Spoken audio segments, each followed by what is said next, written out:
energy should be there. And if you have a song, what's your favorite song right now? Maybe throw it in there. I mean, right now I'm listening to a lot of different types of music, and I usually try to connect to the music of the region that I'm going to. Yeah. So I'm listening to a lot of Afrobeats and Amapiano because I'm in Africa. You're heading there soon. Yeah. I mean, this whole year we've been to Nigeria, Tanzania, Uganda, Zimbabwe, South Africa. Yeah. In July we're going again. I can't say yet where we go because we always talk about it after. Understand. But no, there is no fear. It was a reason why this happened to us. Yeah. And it was a test, and we overcame it, and we need to continue. Amazing. So we're more African style music.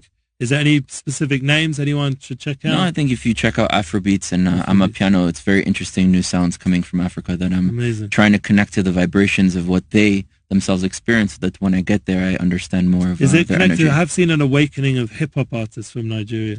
Yeah, I mean, are they bringing that energy? The majority of music in Africa is coming from Nigeria, and the majority of Nigerian musicians are Igbo, which is the tribe of God.